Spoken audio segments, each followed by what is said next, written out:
2003ல நான் என்னுடைய first radio மிர்ச்சியில் I was a radio jock. First பயங்கர பெரிய ஸ்டாரை ஒருத்தர் இன்டர்வியூ எடுத்துனது சூர்யா சார். அது ரொம்ப அலாதியான அனுபவம். அப்போ கஜினி ஷூட்டிங். ஜிவி திடீர்னு ஒரு நாள் கூப்பிட்டு, லக்கி பாஸ்கர் உனக்கு ஒரு பாட்டு தரணும்னு நான் ரொம்ப ஆசைப்படுறேன், ஆனால் என்ன பண்ணுறது, அந்த பாட்டு வந்து ஒரு கவர்ச்சி நடனம் இருக்கிற பாட்டு, எழுதுவியா அப்படின்னு. எனக்கு அந்த பாட்டு எழுதுறது ரொம்ப ஈஸியாக வந்ததுக்கான ஒரு காரணம் என்னென்னா, because I was brought up by a single mother. So நான் 7 வயசில் எங்கள் அப்பா இறந்து போயிட்டார். நான் 7 வயசில் இருக்கும்போது வெங்கீஸ் வந்து அவருக்கு வெங்கி அட்லூரின்னு பேர் இருக்கிறதோட பூக்கி அட்லூரின்னு நாங்கள் பேர் வச்சுருக்கோம்.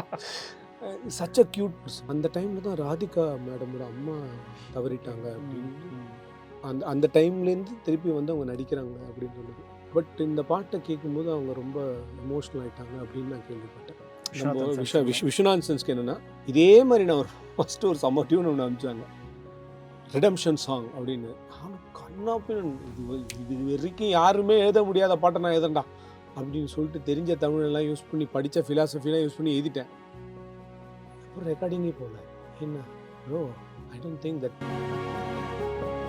ஆச்சி மசாலா எந்த சமையலும் ருசி தேடும் ரகசியம் 20 ரூபாய். Regal Jewellers, the biggest manufacturer and wholesalers, now in T Nagar, Chennai. Periyar Maniammai Institute of Science and Technology, Tanjavur. Aerospace engineering with specialization in unmanned aerial vehicle. MP and I, 14 years of legacy, 250 plus projects delivered. Introducing Growth Guarantee Homes from MP Developers. Trust forever. Kumudam நேயர்களுக்கு வணக்கம். நான் உங்கள் ரஞ்சித். இந்த ஒரு நிகழ்ச்சியில் இன்றைக்கி நம்ம கூட உட்காந்துருக்கவரை பற்றி சொல்லணும் அப்படின்னா, இவருக்கு நம்ம நிறைய அடைமொழிகள், நிறைய பட்டங்கள், இந்த மாதிரி நிறைய விஷயங்கள் சொல்லலாம். முதல்ல இவரோட குரல் மட்டும் நம்ம கேட்டுட்டு இருந்தோம். அப்புறம் ஒரு ஹோஸ்ட்டாக இவரை பார்த்தோம். பிறகு நடிக்க வந்தார். அதுக்கு பிறகு இயக்குனர் ஆனார். இயக்குனராக மட்டும் கிடையாது, என்னால் கவித்துவமாக பாட்டும் எழுத முடியும் அப்படின்ட்டு வரிசையாக பாடல்கள் எழுதிட்டு இருக்காரு. குறிப்பாக இந்த வாரம் வெளியே இருக்கக்கூடிய நடிகர் சூர்யாவினுடைய விஸ்வநாத் அண்ட் சன்ஸ் திரைப்படத்தில் 5 பாடல்கள் எழுதியிருக்காரு. இவருக்குள்ள இப்படி ஒரு திறமை எவ்வளோ நாள் ஒழிஞ்சிருக்கு, இதை யாருமே கண்டுக்காமல் விட்டுட்டாங்களே அப்படின்னு பலருமே இப்போ வருத்தப்படுறதை கவனிக்க முடிஞ்சது. யார் அப்படிங்கிறத கெஸ் பண்ணியிருப்பீங்க. இயக்குனர், நடிகர், பாடலாசிரியர் பாலாஜி வேணுகோபால் அவர்கள். வணக்கம். வணக்கம் ரஞ்சித். வணக்கம். எப்படி இருக்கீங்க? உங்களை மாதிரி நானும் சந்தோஷமாக இருக்கேன். சூப்பர். ஸோ ஆரம்பத்தில் சொன்ன மாதிரி ஏகப்பட்ட அடைமொழிகள். அதாவது ஒரு மனுஷனுக்குள்ளே இவ்வளவு திறமைகளா அப்படின்னு எல்லாருமே ஆச்சரியப்பட வச்சுட்டு இருக்கீங்க. ஏன்னா நடிகராக பார்த்தோம், இயக்குனராக பார்த்தோம், இப்போ பாடலாசிரியராக விஸ்வநாத் சென்ஸில் 5 பாட்டு எழுதியிருக்கீங்க. குறிப்பாக அந்த அம்மா சாங், இந்த சென்டிமெண்ட் சாங் தேட்டரில் எல்லாருமே கொஞ்சம் எமோஷனல் ஆக்குச்சு. ஏன் திடீர்னு ஃபுல் அண்ட் ஃபுல் இப்போ இந்த ட்ராக் பக்கம் இறங்கிட்டீங்க? நான் இந்த ட்ராக் பக்கம்லாம் இறங்கலை. இந்த ட்ராக் எப்பயுமே இருந்திருக்கு. பட் அது பெருசாக இந்த தடவை தான் மேனிஃபெஸ்ட் ஆகிருக்கு அப்படின்றது தான் நான் நினைக்கிறேன். ஏன்னா என்னோட 2 படத்துலையும் நான் தான், லக்கி மேனில் 4 பாட்டில் 3 பாட்டு நான் தான் எழுதினேன். ஒரு பாட்டு ஷான் ரோல்டன் எழுதினார். குமார சம்பவமில் 6 பாட்டையும் நான் தான் எழுதினேன். லக்கி பாஸ்கரில் 2 பாட்டு எழுதினேன். ஸோ லக்கி பாஸ்கர்லேருந்து தான் எனக்கு வெங்கி அட்லூரி தெரியும். ஸோ இந்த படம் வரும்போது என்ன ஆச்சு அப்படின்னா, நானும் அருண் ராஜா ஒரு செட் ஆஃப் சாங்ஸும், நான் ஒரு செட் ஆஃப் சாங்ஸும் எழுதலான்னு சொல்லி தேவ் டிஸ்கஸிங், ஜிவியும் வெங்கியும் டிஸ்கஸ் பண்ணாங்க. ஸோ அது கரெக்டாக தான் போச்சு. ஸோ பட் என்னென்னா, இந்த படத்தில் நான் 5 பாட்டு எழுதுவேனான்றது எனக்கு ஏன்னா நான் 2 பாட்டு கண்டிப்பாக பண்ணுவேன்னு தெரியும். குழந்தைக்கு பாட்டு, ஒரு அம்மாவுக்கு பாட்டுன்னு சொல்லி பண்ணும்போது பண்ணிட்டோம். அதுக்கப்புறம் படத்தோடைய ஃபைனல் வந்து எடிட்லாம் முடிஞ்சு மியூசிக் பணிகள் ஆரம்பிக்கும் போது, இந்த இடத்துல குட்டி குட்டியாக இந்த பாட்டு இருந்தால் நல்லாயிருக்கும், இந்த பாட்டு இருந்தால் நல்லாயிருக்கும், இந்த இடத்துல ஒரு மியூசிக்கலாக ஒன்று பண்ணலாம், அந்த மாதிரி பாடல்கள் உருவாகி கடைசியில் கிளைமேக்ஸ்லேயே வந்து ஒரு டைம் டிரான்சிஷன் வந்து பாட்டாகவே காமிக்கலாம்னு டிசைட் பண்ணி அது ஒரு பாட்டாக உருவாகி, ஸோ இது எல்லாமே இது வந்து ஆட்டோமேட்டிக்காக என்னென்னா, அவங்க 2 பேரும் என் மேலே வச்சிருக்கிற நம்பிக்கை தான் இவ்வளோ பெருசாக மேனிஃபெஸ்ட் ஆச்சு அப்படின்னு நான் நினைக்கிறேன். ஜிவியும் வெங்கியும் ஆப்வியஸ்லி. ஸோ அதுதான் எனக்கு தெரிஞ்சு நடந்துச்சு. ஸோ உங்களுக்கு முதல் அறிமுகம் லக்கி பாஸ்கர் அப்போ தான் வெங்கி கூட அறிமுகமா? ஆமாம், அந்த கதை தான் ரொம்ப இன்ட்ரெஸ்டிங்காக இருக்கும். ஜிவி திடீர்னு ஒரு நாள் கூப்பிட்டு லக்கி பாஸ்கர் முடிய போகும்போது, இந்த 10 நாள் லாஸ்ட் ஒரு அது கிடையாது, அதுக்கு முன்னாடி ஒரு பாட்டு இருக்குது, உனக்கு ஒரு பாட்டு தரணும்னு நான் ரொம்ப ஆசைப்பட்றேன், ஆனால் என்ன பண்ணுறது, அந்த பாட்டு வந்து ஒரு கவர்ச்சி நடனம் இருக்கிற பாட்டு, எழுதுவியா அப்படின்னு. ட்ரை பண்ணலாம்ப்பா, ஆனால் கவிதையாக எழுதுனா பரவாயில்லையா அப்படின்னு. நீ டேரக்டர் கிட்ட பேசிக்கணும். நான் வெங்கியை நான் பார்த்தது கூட கிடையாது. ஃபோனில் வந்து அவர்கிட்ட நான் வந்து கேட்டு சொன்னேன், சார் நான் சிரித்தாள் தீபாவளி மாதிரி ஒரு பாட்டு நான் அந்த மாதிரி ட்ரை பண்ணிட்டேன் அப்படின்னு. கண்டிப்பாக பண்ணுங்க அப்படின்ட்டு நானும் எழுதி அமிச்சிட்டேன். ஒரே ஒரு நாளில் எழுதி அமிச்சிட்டேன். ஜிவி ஓகேன்ட்டாரு, அமிச்சிட்டேன். அதுக்கப்புறம் வெங்கி கிட்டேருந்து எந்த ரிப்ளையும் வரல, பதிலுக்கு எதுவுமே வரல. 1 மாதம் ஆச்சு, எதுவுமே சொல்லலை. என்னடா அது, நம்மளே ஒரு நாள் நானே ஃபோன் பண்ணி, சார் இந்த மாதிரி பாட்டு அனுப்பிச்சிருந்தேன், நீங்கள் பார்த்தீங்களா அப்படின்னு சொன்னேன். ப்ரோ வெரி சாரி ப்ரோ, அந்த பாட்டு படத்தில் இல்லை அப்படின்ட்டார். ஐயோ, அப்படி இவ்வளோ கஷ்டப்பட்டு, அதாவது ஜிவி இருந்திருந்தே எனக்கு கொடுத்த, எனக்கு என்ன வருதுன்னா, ஜிவி இருந்திருந்தே எனக்கு கொடுத்த முதல் பாட்டு ஒரு கவர்ச்சி நடன பாட்டு. இப்போ அதுவும் இல்ல அப்படின்னா நான் என்ன சரி பரவால்ல நமக்கு கிடைச்சது தான். ஆனா சம்ஹவ் அந்த படத்துல என்ன நடந்ததுன்னா, அந்த ரெக்கார்டிங் போது இதே மாரி கடைசி ஒரு 10 நாள்ல எண்டுல வந்து ஒரு டியூன் மாறி எண்டுல வந்து ஒரு பாட்டு இந்த மாரி ஒண்ணு இருக்கு அப்படின்னு சொல்லி வந்துச்சு. அதுக்கு வேற ஒரு டியூன் போட்டாங்க. அந்த டியூனுக்கு நான் எழுதிட்டேன். எழுதிட்டு ஓகேன்ட்டாங்க. அதுக்கப்புறம் ரெக்கார்டிங் அந்த டியூனு 4 நாளைக்கு படம் ஒரு 1 வீக் முன்னாடி ரிலீஸ்க்கு முன்னாடி ரெக்கார்டிங்க்கு போறோம். ஆனா, அவரோட ரெக்கார்டிஸ்ட் ஃபோன் பண்ணி என்கிட்ட சொல்றாரு, "சரி இந்த பாட்டு யார் பாடுனா நல்லா இருக்கும்னு உனக்கு தோணுது?" ஓகே. யார் வேணா பாடலாம். இல்லடா நெறைய ஹைஸ் வருது அதுல. யார் பாடுனா எந்த டியூன சொல்றீங்க? அந்த டியூன்ல ஹை பிட்ச்சே கிடையாதே அப்படின்னு. ஒரு நிமிஷம் இரு. வெங்கி வந்து வேற டியூன் மாத்திட்டு போயிட்டாரு. உனக்கு தெரியுமா? தெரியாதா? என்னது மாத்திட்டாங்களா? ம். சரி நீ ஒண்ணும் பண்ணாத. அத எடுத்து இதுல போட்டு ஃபிட் பண்ணி அனுப்பிச்சுரு. லிரிக் என்னமோ இங்கேருந்து இந்த பாத்திரத்துலேருந்து அந்த பாத்திரத்த கொட்டி ட்ரான்ஸ்ஃபர் பண்ற மாரி. இப்படி அப்படி எழுதின பாட்டு தான் "விதி மாறுதா விடை தேடுதான்ற" அந்த பாட்டு. இத்தனைக்கும் எனக்கு அந்த படத்தோட கதை தெரியாது. ஒண்ணுமே தெரியாது. So what I did was அந்த ஒரு விஷுவல் ஒண்ணு காமிச்சாங்க. நான் புரிஞ்சுக்கிட்டது என்னன்னா, யாரோ ஒருத்தன் ரொம்ப தப்பு பண்ணியிருக்கான்.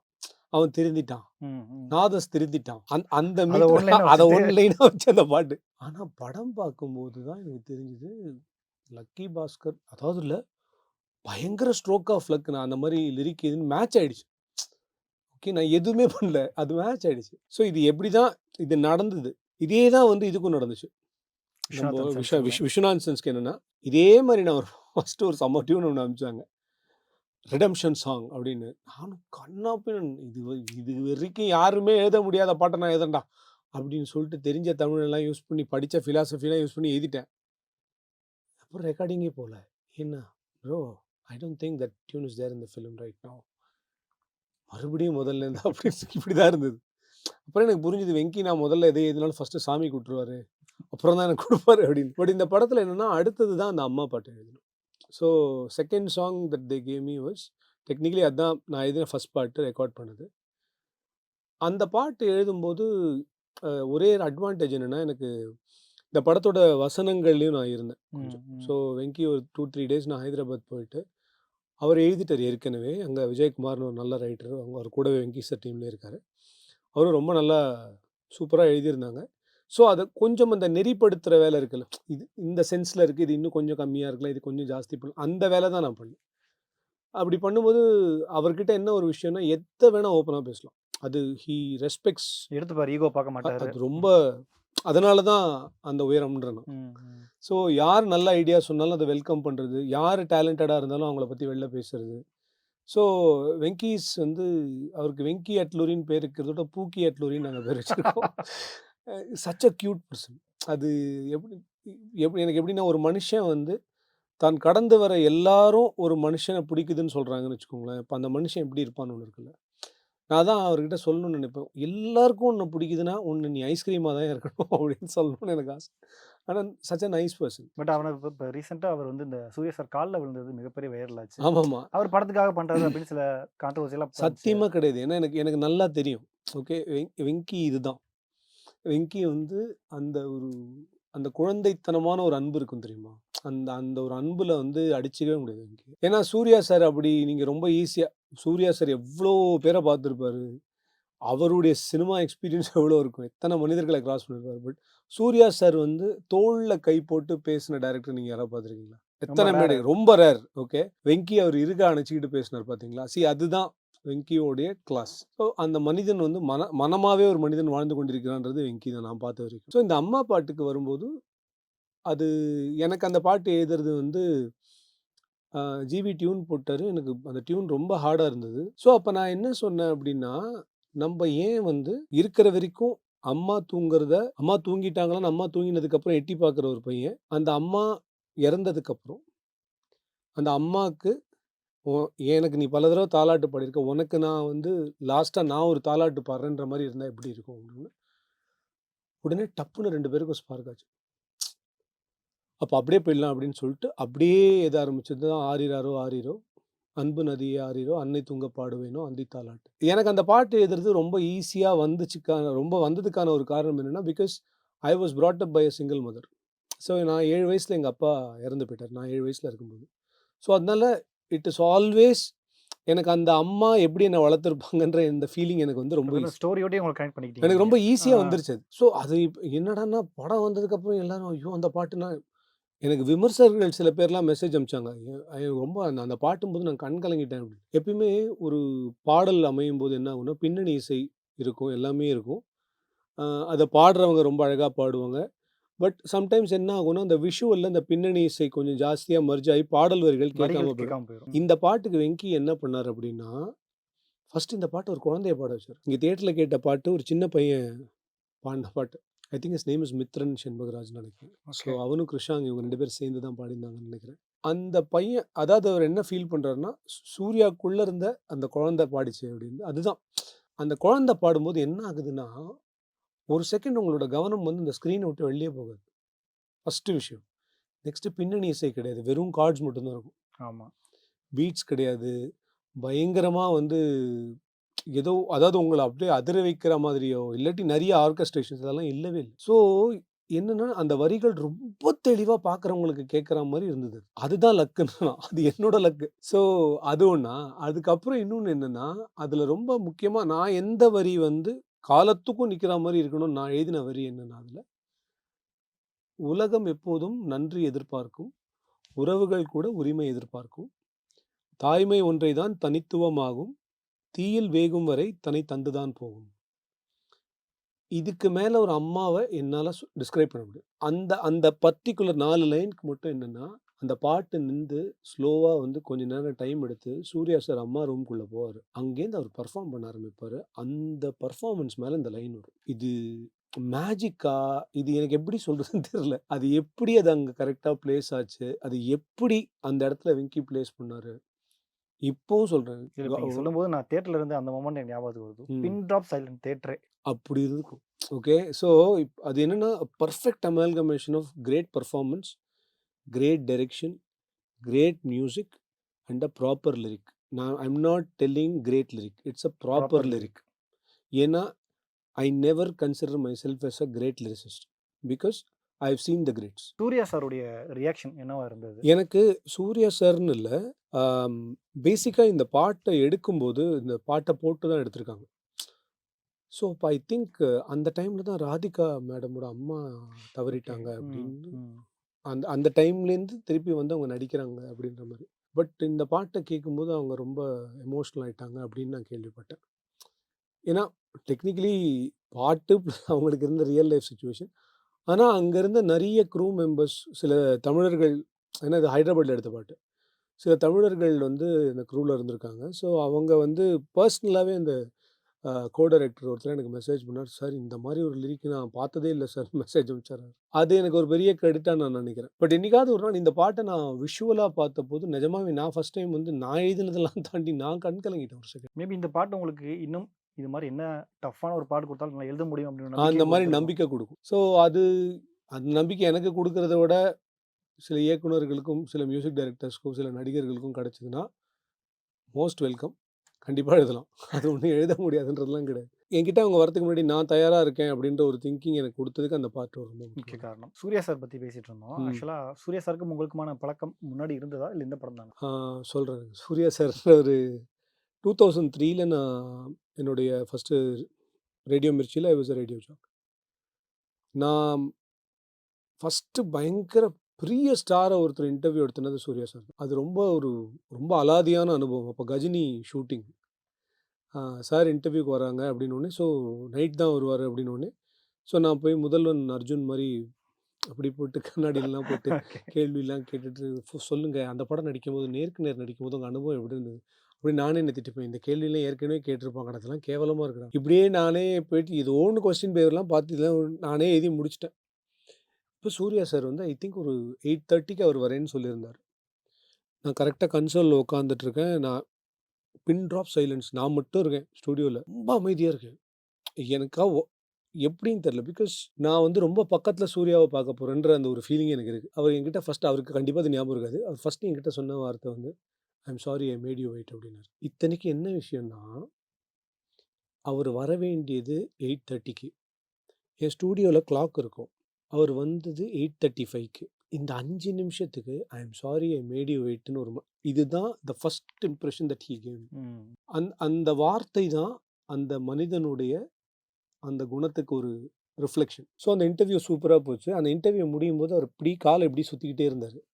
என்ன அப்படின்னா, லிகமெண்ட் டேர் ஆயிடுச்சு ஷூட்டிங்கில. அது நான் ஃபிசியோலாம் போயிட்டுருக்கேன். நானும் லிகமெண்ட் டேர்னா ஏதோ சும்மா ஏதோ கோடு போட்டுருவாங்க அந்த மாதிரி ஏதோ. அப்புறம் 2015ல எனக்கு நிஜமாவே லிகமெண்ட் டேர் ஆகும்போது தான் எனக்கு ஃபர்ஸ்ட்டு ஞாபகம் வந்தது சூர்யா சார் தான். இந்த வார்த்தையை நான் எங்கேயோ கேள்விப்பட்டிருக்கேன். அப்புறம் யோசிச்சு பார்த்தா, அதில வலிச்ச வலி இருக்கே, அந்த மனுஷன் அத தாங்கிட்டு வந்து இன்டர்வியூ இன்டர்வியூ கொடுத்துருக்காங்க அவ்வளோ நேரம் உட்காந்து. எனக்கு உண்மையிலேயே அதான் நான் 12 வருஷம் பின்னாடி போயிட்டேன். ஐய்யய்யோ! இது அவர் தானே சொன்னாரு அப்படின்னு சொல்லிட்டு. அப்புறம் என்னன்னா, அதே வருடத்தில மாயாவி கஜினி முடிஞ்சு மாயாவி ரிலீஸ் ஆகுது. மாயாவிக்காக தட் வி டிட் ஒரு ஸ்பென்சர் பிளாசா ஏட்ரியம்ல we did a show. Suriya sir வந்தாரு. அதில வந்து ஒரு டயலாக் பேசுவாரு. அந்த டயலாக் வந்து ஆடியன்ஸ் பேசி காட்டணும்னு ஒரு கான்டெஸ்ட் பண்ணோம். கட்டுண்டோம், பொறுத்திருந்தோம், ஜாமீன் வந்ததா அது ஒரு நல்ல டயலாக் அது. அது ரொம்ப கியூட்டா இருக்கும்.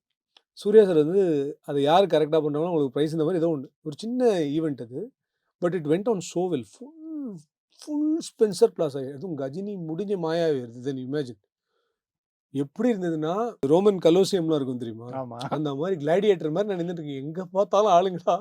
ஏதாவது மிஸ் ஆச்சுன்னா முடிச்சு விட்டுருவாங்க அப்படின்ற மாரி. சூர்யா சார் வந்தாரு. ரொம்ப ஜாலியா இருந்தது.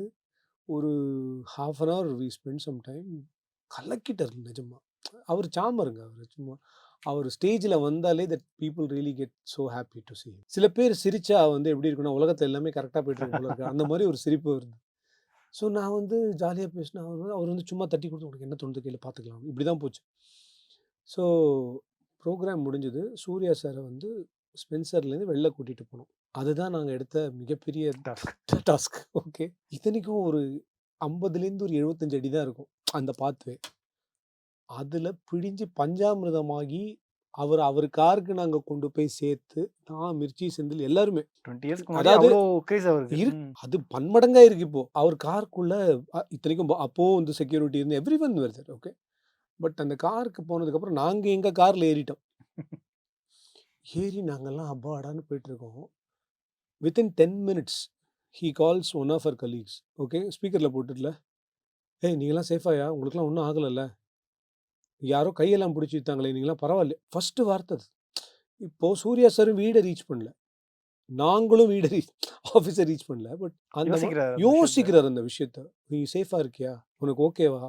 பரவாயில்ல. யாரோ கைய பிடிச்சு இழுத்தாங்களே, அவங்க எப்படி இருக்காங்க?" இது வந்து உங்களுக்கு இயல்புல இல்லன்னா, இது வரவே வராது. எனக்கு அவர்கிட்ட அந்த ஒரு விஷயம் வந்து எனக்கு ரொம்ப அது that really stay with me forever. ஏன்னா நான் ஜஸ்ட் அப்ப என்ன எனக்கு ஒரு ரூ. 5000 சம்பளம் இருக்கும். ஹானஸ்ட்லி எவ்வளோ? ரூ. 5000 ரூ. 6000 தான் சம்பளம். அவர் எவ்வளோ கோடியில சம்பளம் வாங்கினாரு அப்பவே. நான் ஒரு சாதாரண ரேடியோ ஜாக்கி. அதுவும் புதுசா வந்திருக்கேன். நான் ஒண்ணும் பெரிய அப்படியே ஒண்ணும் ஒரு 50, 60 வருஷமா நான் வந்து இந்த துறையில இருந்து நான் ஒரு பெரிய இது அப்படின்னு அவர் சாரி கேட்டிருந்தா கூட, நான் ஒரு சாதாரண ஆள். சி அதுதான் வந்து அவரு. இன்னொன்னு அவர்கிட்ட ரொம்ப புடிச்ச ஒரு விஷயம் என்னன்னா, நீங்க பாருங்க எத்தனையோ நடிகர்கள் இருக்காங்க. எல்லா நடிகர்களுக்கும் ரசிகர்கள் பேர் வைப்பாங்க. ஒரு பட்டம் குடுப்பாங்க. சந்தோஷப்படுவாங்க சொல்லி. ஃபர்ஸ்ட் டைம் நான் பார்த்த ஃபேன்ஸுக்கு அன்பான ஃபேன்ஸ்ன்னு ஒரு பட்டம் குடுக்குறாங்க. ஆமா. அது எவ்வளோ ஒரு அது எப்படி சொல்றதுன்னு தெரியல எனக்கு. தன்னோட ரசிகர்கள அந்த கட்டுக்கோப்புல அது வச்சிருக்காரு. அவங்களுக்கு எஜுகேட் பண்றாரு. அவங்களுக்கு வந்து ஒரு பேர் குடுக்கணும். லைக் தே ஷுட் நாட் அவங்கள வந்து யாரும் சூர்யா ஃபேன்ஸ்ன்னு சொல்லாம, அவங்களுக்கு வந்து நம்ம ஒரு ப்ராப்பரா நான் எப்படி உங்கள பார்க்குறேன் அப்படின்னு சொல்றதுக்கு ஒரு அடைமொழி குடுக்குறார்ல. கிரேட்ல. எனக்கு அது பெரிய விஷயம். அது எத்தன பேர் பண்ணுவாங்கன்றது எனக்கு தெரியல. இன்னொன்னு ஒரு மனுஷன் நல்லது பண்ணும்போது ஃபர்ஸ்ட்டு நெறைய எதிர்ப்புகள் வரும். அப்புறம் புரளி பேசுவாங்க, வதந்திகள் வரும். அதுக்கப்புறம் ஏன் இந்த தேவையில்லாத வேலை உங்களுக்கு இந்த மாரிலாம் வரும். அதனால தான் நெறைய பேர் நல்லதே பண்ண மாட்டாங்க. நமக்கு எதுக்குப்பா வம்பு அப்படின்னு சொல்லிட்டு ஒதுங்கி போயிருவாங்க. ஆனா சூர்யா சார் மட்டும் தான் பார்த்தீங்கன்னா, அந்த மாரி எது வந்தாலும் அவர் பண்ற நல்லத அதிகப்படுத்திட்டே போறாரு. சொல்றவங்க சொல்லிட்டு தான் இருப்பாங்க. பட் அத நம்போ கேட்டுட்டு இருக்கிற டைம விட நம்ம வந்து இன்னும் ஒரு 10 பேர் லைஃப்ல நம்ம ட்ரான்ஸ்ஃபார்ம் பண்ணுவோம்னு சொல்லிட்டு அத நோக்கி போறாரு. ஸோ அதுதான் that sets him apart. Viswanathan and சன்ஸ்ல வெங்கி எங்ககிட்ட சொன்னது என்னன்னா, சூர்யா சாருக்குன்னு ஒரு குட்னஸ் இருக்கு தெரியுமா? ஒரு ஃபேமிலி மேனா ஒரு குட்னஸ் இருக்கு. ஒரு சொசைட்டலா அவர் பார்க்குற பார்வையில ஒரு குட்னஸ் இருக்கு. சக மனிதன ஒரு அன்போட ட்ரீட் பண்றதுல ஒரு குட்னஸ் இருக்கு. இது எல்லாத்தையும் தான் நான் இந்த படத்துல வந்து ஃபோக்கஸ் பண்ணி நான் கொண்டு வரணும்னு நினைச்சேன். I think the film has got every first ஹாஃப்ல அந்த ஒரு டிரைவருடைய பையன படிக்க வச்சது. என்ன சீன், என்ன கிளாப்ஸ் தியேட்டர்ல அது. அந்த சீன பண்றதுக்கு அது ஒரு நடிகரா நீங்க வந்து பெர்ஃபார்ம் பண்ணிடலாம். ஓகே. அது நடிகரா பெர்ஃபார்ம் பண்ணலாம். அது சூர்யா சார் பண்ணும்போது ஆடியன்ஸ் எப்படி கனெக்ட் ஆனாங்கன்னு ஒண்ணு இருக்குல்ல. ஏன்னா அதுதான் அவரு. ஸோ விஸ்வநாத் அண்ட் சன்ஸ்ல கிட்டத்தட்ட 5 பாடல்கள் நீங்க எழுதிருக்கீங்க. ம். ஸோ அம்மா பாடல்கள் பத்தி பேசியாச்சு. ம். மற்ற பாடல்கள் அந்த அனுபவம் எப்படி இருந்தது? அந்த என்னென்ன பாடம் ரொம்ப பாடல்கள்? சிம்பிள் அனுபவம் தான். ஆம், மிச்ச ஒரு குழந்தை பாட்டு, பால்மழை தூறலாய் மேல் விழவா கண்ணான்னு ஒரு பாட்டு. அது வந்து ஒரு கீர்த்தனை மாரி வரணும் அப்படின்னு டிசைட் பண்ணி, வெங்கியும், ஜீவியும் வந்து வழக்கம் போல நம்பால ஒருத்தன் இருக்கான்டா சிக்கிட்டான் அப்படின்னு நீயே ஒரு கீர்த்தனைய டிசைட் பண்ணி எங்களுக்கு அனுப்பு. நீயே அதுக்கான எல்லா வேலையும் பண்ணிடு அப்படின்னு. கீர்த்தனையெல்லாம் நான் எதுவும் அப்படின்ற மாரி ஆயிடுச்சு எனக்கு. ஆனா எழுதினேன்.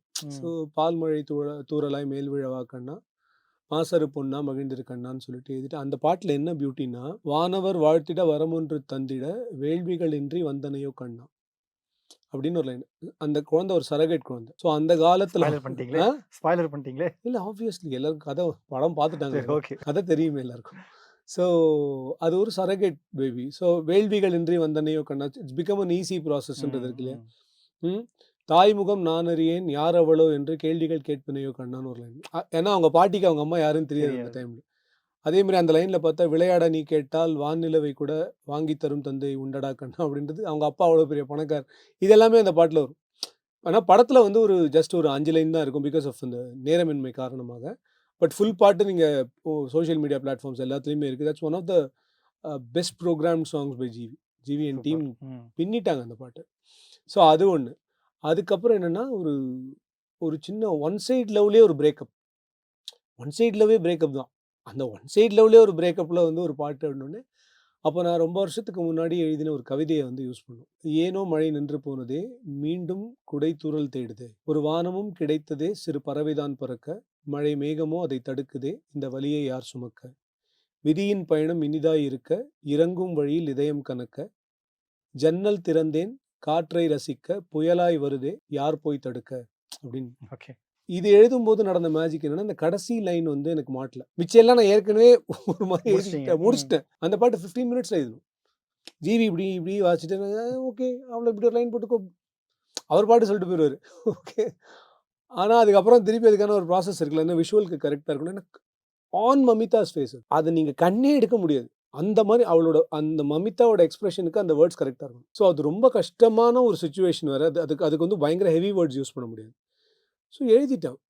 ஸோ அந்த கடைசி லைன் என்ன பண்ணலாம் அப்படின்னு யோசிச்சுட்டு இருக்கும்போது, அப்போ தான் எனக்கு என்னென்னா இந்த மோடில் நான் இருந்தேன்னா ஒரு திடீர்னு ஏதாவது நேச்சர் எனக்கு ஏதாவது ஒன்று பண்ணும். அப்போ ஏதோ ஒன்று சும்மா அப்படி இன்ஸ்டாகிராம் ஏதோ பார்த்துட்ருக்கேன். அதில் பார்த்தா திடீர்னு ஒரு quote, if you open the window and let a hurricane come in, don't blame the hurricane, it is you who open the window, blame on yourself அப்படின்னு. இது நல்லா இருக்கே அப்படின்னு சொல்லிட்டு இதையே மாற்றி அப்படியே இது இப்படி நடக்கும். இது எல்லா கவிஞர்களுக்கும் நடக்கிறது, எல்லா பாடலாசிரியர்களுக்கும். ஏதாவது ஒரு எக்ஸாம்பிள் எழுதணும் அப்படின்னா நம்ம இங்கே நான் ரெஃபரன்ஸ்க்காக கூட இத்தனைக்கும் பார்க்கல, இது எப்படி முடிக்கலாம் அப்படின்னு யோசிச்சுட்டு இருக்கும்போது அதுவாக நடந்துச்சு. ஸோ அந்த பாட்டு எழுதணும். அதுக்கப்புறம் என்னென்னா, இவங்களுக்குள்ள லவ் வருமா வராதான்னு ஒரு டீஸ் படம் ஃபுல்லாக அங்கங்கே தூவணும் அப்படின்னு சொல்லி பிளான் பண்ணாங்க. அப்போ ஒன்று எழுதணும், அருகே வருமா அப்படின்னு ஒன்று. அது ஒரு ரைம் மாதிரி வரணும். அது அந்த படத்தோட எண்டில் கூட வரும், ஃபுல் பாட்டாகவே வரும், நடுவில் வரும் அந்த பாட்டு குட்டி குட்டி. ஸோ அந்த அருகே வருமான்ற ஒரு பாட்டு எழுதிட்டு, ஸோ அந்த லவ் கிட்ட வருமா, ஸோ அழகான காலங்கள் வருமா, தலை கோதிடும் காதலை தருமா, கரை மீறது காதலை சொல்ல, கவி பாடுதே மனம் மெல்ல. இது வந்து அப்படியே போயிட்டு அது பாட்டுக்கு அதில் நிறைய இருக்கு லைன்ஸ். இதய கதவு திறந்தே விடுமா, அந்த காதல் தான் நம்மை கடத்துமா, இந்த மாதிரிலாம் நிறைய எழுதிட்டேன். அதெல்லாம் அதுலேருந்து சேர்த்து வச்சு ஒரு 4-5 வார்த்தை தான் அந்த படத்தில் இருக்கும். ஸோ அது ஒன்று. பட் என்ன ஒரு மேஜிக்கலான மேட்ரு அப்படின்னா, கரெக்டாக அந்த படத்தோட இசை சேர்ப்பு பணிகள்லாம் முடிஞ்சு ஒரு படத்துக்கு ரிலீஸ்க்கு ஒரு வாரத்துக்கு முன்னாடி அந்த ஆடியோ லான்ச் நடந்தது. ஆகஸ்ட் 1 அன்னைக்குன்னு நினைக்கிறேன். 2 அன்னைக்கு ஆடியோ லான்ச் நடந்து ஆகஸ்ட் 1 அன்னைக்கு நான் வந்து நம்ம நல்லபடியெல்லாம் வேலை பண்ணிட்டோம், நம்ம நல்ல பையனா எல்லாருக்கும் தேங்க்ஸ் மெசேஜ் அனுப்பிச்சிடலான்னு சொல்லிட்டு வெங்கிக்கு ஜிவிக்கு எல்லாருக்கும் வந்து 7 மணிக்கு இந்த மாதிரி ஒரு பயணத்தில் நான் இருந்ததை நினைக்கும் போது கண் கலங்குது அப்படின்லாம் போட்டு ஒரு பயங்கரமான எமோஷனல் மெசேஜ் 2 பேருக்கு அடித்து முடிச்சிட்டேன். வெங்கி திடீர்னு ஒரு 7:45 ஒரு message, bro what is this அப்படின்னு, farewell message. Who said this is farewell, come to GV studio by 11 o'clock. என்னடா போச்சு என்ன ஆச்சுன்னு எதுவும் சொல்லலை. அப்போ தான் ஜிவி ஊர்லேருந்து எங்கேருந்து அப்ராட் போயிருந்தாரு. சடன்லி ஃப்ளைட்லேருந்து இறங்கிட்டு ஃபஸ்ட்டு எனக்கு தான் ஃபோன், எங்கே இருக்க நைட் ஸ்டுடியோக்கு வா அப்படின்னு சொல்லிட்டு. ஸோ அப்போ தான் இந்த படத்தில் அந்த கடைசி பாட்டு, அந்த அவங்களோட டைம் ட்ரான்சிஷன் சாங் ஒன்று இருக்கும் கடைசியில். ஆமாம்.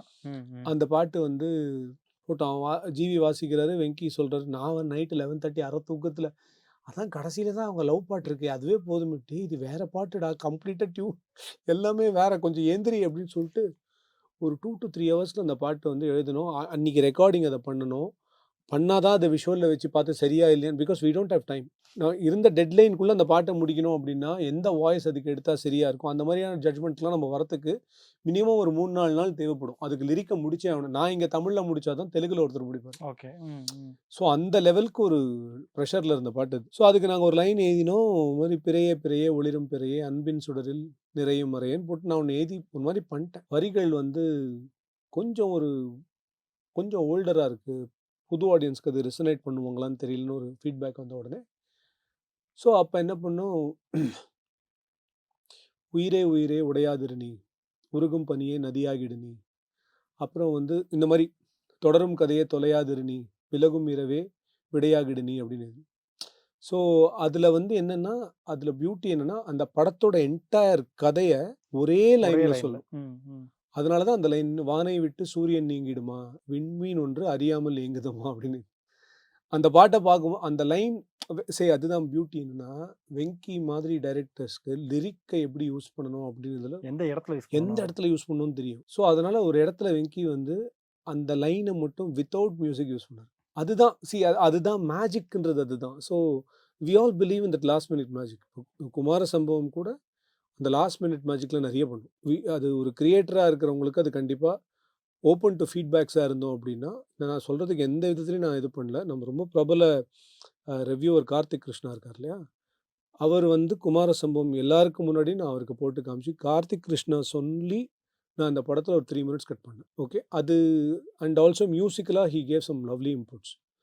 ஸோ இது எதுக்காக சொல்கிறேன் அப்படின்னா, நம்மளை சுற்றி நிறைய திறமைகள் இருக்காங்க, புரியுதா? அவங்கள நம்ம சரியான முறையில் நம்ம ஓப்பனாக இருந்தால் இந்த ஃபீட்பேக்ஸை நம்மளால் யூஸ் பண்ண முடியும். ஸோ இந்த படத்தில் இப்படி ஒரு 5 பாட்டு அப்படி ஜாலியாக எழுதி முடிச்சாச்சு. ஏன்னா எனக்கு விஸ்வநாதன் அண்ட் சன்ஸ் படம் பார்த்து முடிக்கும்போது எங்கள் எல்லாருக்கும் தோணுன விஷயம், சில படங்கள் முடியாமல் அப்படியே போயிட்டே இருந்தால் நல்லா இருக்குமேன்றோம்.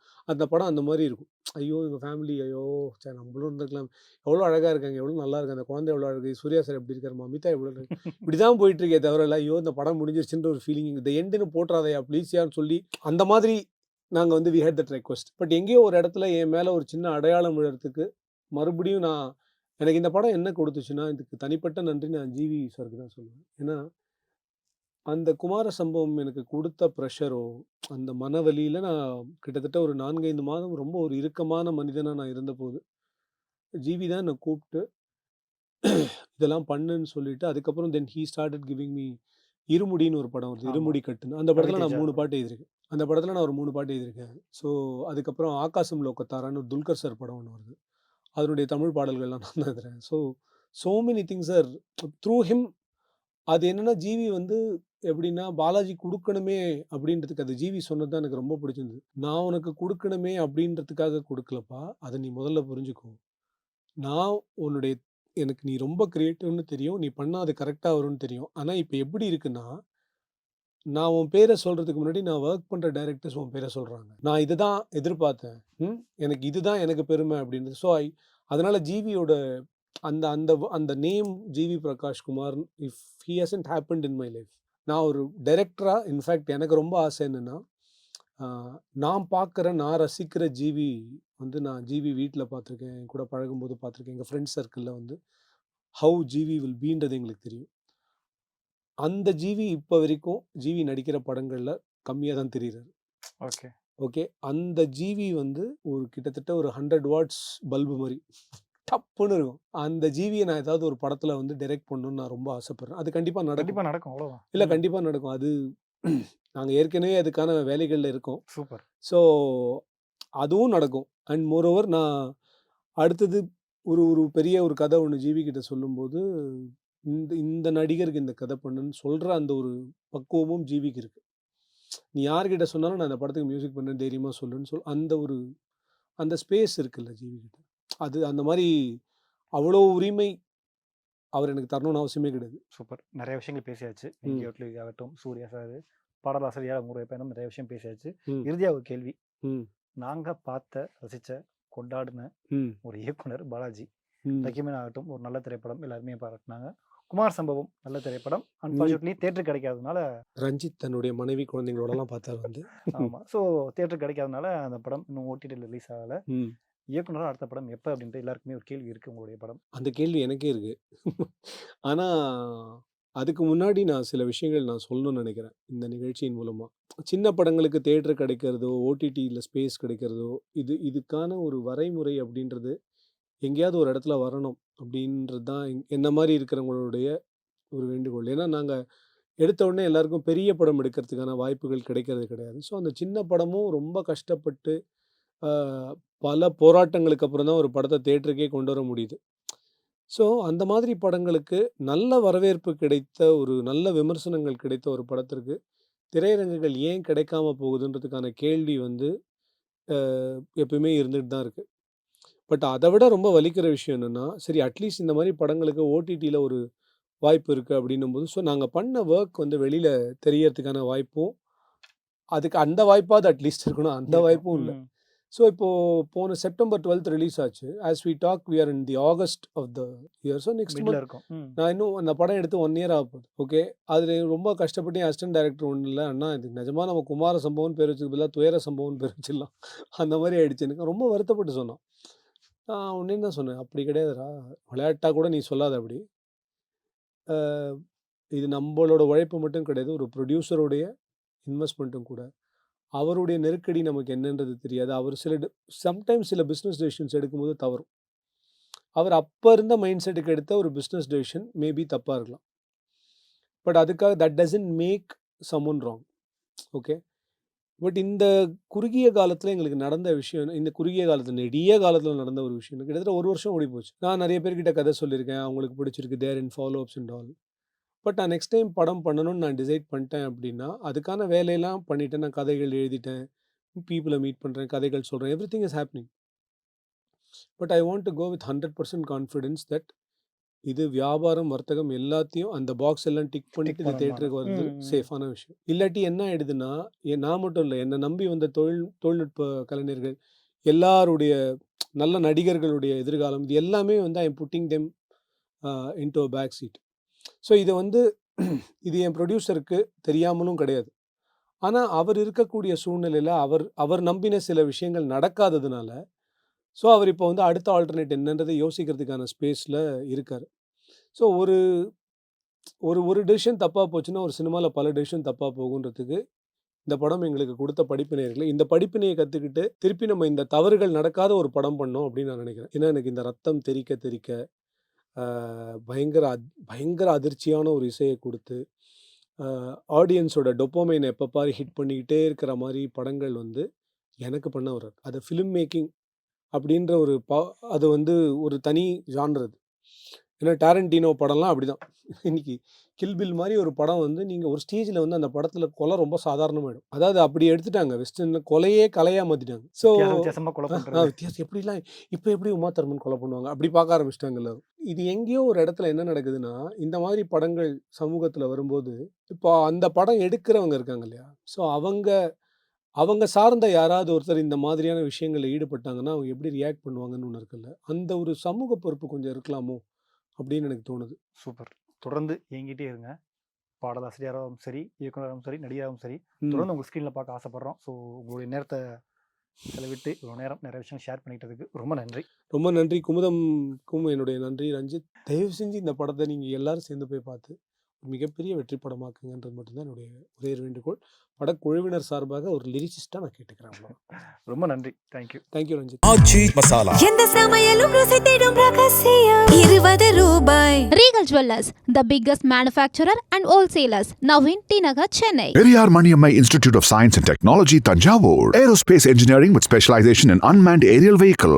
MP and I, 14 years of legacy, 250 plus projects delivered. Introducing Growth Guarantee Homes from MP Developers. Trust forever.